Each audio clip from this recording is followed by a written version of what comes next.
প্রতিরাতে আমি আমার শ্বশুর এর পুরো শরীরের তেল মালিশ করে দেওয়া লাগত, কারণ শ্বশুরের শরীরে তেল মালিশ না করলে নাকি শ্বশুরের ঘুম আসে না। অন্যদিকে আমার হাজব্যান্ড বিদেশে থাকে প্রায় 5 বছর হলো। আমার শ্বশুর এই সুযোগটি কাজে লাগিয়ে আমার সাথে যা খুশি তাই করতেছে, এবং প্রতিরোধে শ্বশুর তেল মালিশ করার পর সে আমার সাথে খেলাধুলা করত। আমার শ্বশুরের 9 ইঞ্চি লাঠি বিস্কিটটি আমি কোনোভাবেই নিতে পারতাম না। একটা পর্যায়ে আমি সবকিছু বুঝে ফেলেছি, এগুলা সবকিছু নাটক ছিল।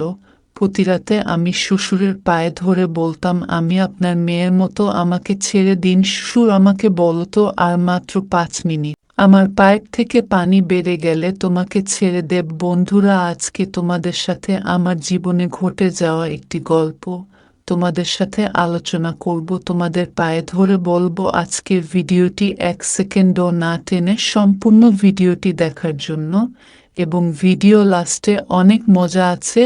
যারা সম্পূর্ণ ভিডিওটি দেখবা না তারা কিন্তু আসলে অনেক বড় মিস করবা। বন্ধুরা, আমার নাম তানিয়া আক্তার, আমি থাকি ঢাকা যাত্রাবাড়ি সুনিরাখাতে, সেখানে গুনিয়া কলেজে আমি পড়াশোনা করি। বন্ধুরা, তোমাদের কাছে আরও একটা অনুরোধ করে রাখি, তোমরা সবাই এখনই নিচ থেকে চ্যানেলটি সাবস্ক্রাইব করে দাও এবং ভিডিওতে একটা লাইক দিয়ে দাও, এবং আজকের গল্পটি তোমাদের কাছে কেমন লাগতেছে সেটা অবশ্যই কমেন্ট করে জানিয়ে দাও। বন্ধুরা, আমি কলেজে পড়ি, প্রায় 2 বছর হলো। এর মধ্যে একটা ছেলের সাথে আমার প্রেম হয়, কিন্তু আমার কষ্টের ব্যাপার হলো ছেলে থাকে বিদেশে। ছেলে আমাকে বলেছে বিদেশ থেকে আসে আমাকে বিয়ে করবে, এবং প্রতি রাতে ইমুতে ভিডিও কলে ওই ছেলের সাথে আমার সব কিছুই হয়, এবং এই বিশেষটি আমার ফ্যামিলির সকলে জানত। কিন্তু আমার কয়েকটা বান্ধবী তারা আমাকে বলতো, এই ছেলে যদি বিয়ে না করে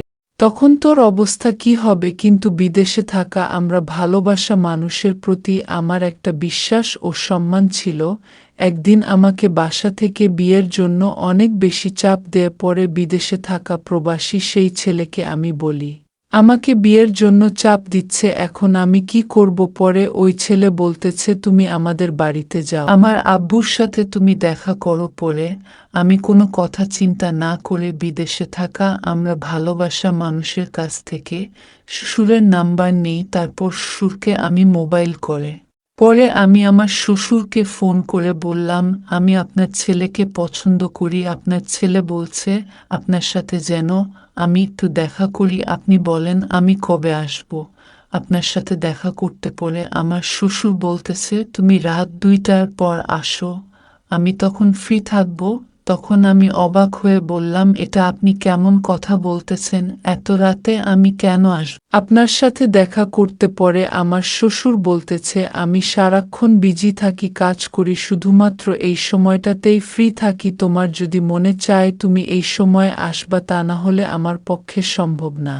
পরে আমি কোনো উপায় না পেয়ে আমি আমার একটা খুব কাছের বান্ধবীকে নিয়ে আমার শ্বশুরের কাছে চলে যাই। রাত 2টার পরে আমার শ্বশুর আমাকে বলতেছে, আমি যেন আসার সময় সরিষার তেল নিয়ে আসি। আমি এই কথা শুনে অবাক হয়ে গেলাম, এটা আপনি কেমন কথা বলতেছেন, আমি কেন সরিষার তেল আনব। পরে আমার শ্বশুর বলতেছে, কারণ আমার বাসায় তেল শেষ হয়ে গেছে, এর জন্য তোমাকে বললাম।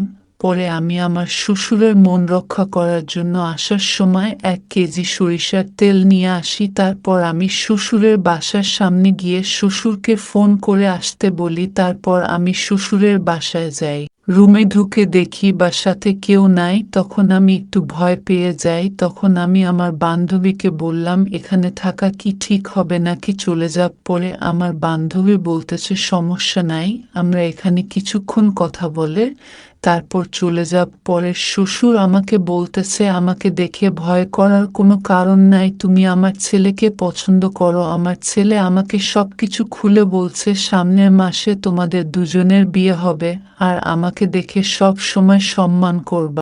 আমি তোমার বাবার বয়সী। একথা শুনে আমি অনেকটা শান্ত হয়ে যাই, এবং আমার শ্বশুরের প্রতি অন্যরকম একটা মায়া কাজ করে। পরে শ্বশুর আমাকে বলতেছে, আমার একটা মাত্র ছেলে, তুমি বিয়ের পর আমার ছেলেকে কোনো রকম কষ্ট দিও না। আমি আমার ছেলেকে ছোট থেকে এখন পর্যন্ত অনেক কষ্টে মানুষ করেছি। আমার ছেলেকে তুমি যদি কষ্ট দাও তাহলে আমি তোমাকে কখনোই ক্ষমা করব না। পরে আমার শ্বশুর বলতেছে তুমি আমার উপর ছেড়ে দাও, এটা নিয়ে কোনো সমস্যা নাই। আমি বললাম আপনি আমার উপর বিশ্বাস রাখেন শ্বশুর আব্বা, আমি আপনার কথা রাখব, আপনার ছেলেকে কোনোরকম কষ্ট দিব না। এরপর আমাদের বিয়েটা একটা পর্যায়ে হইয়া যায় 1 মাস পরে। এরপর আমার সাথে যে ঘটনাটি ঘটে সেটা অন্য ভিডিওতে আলোচনা করব।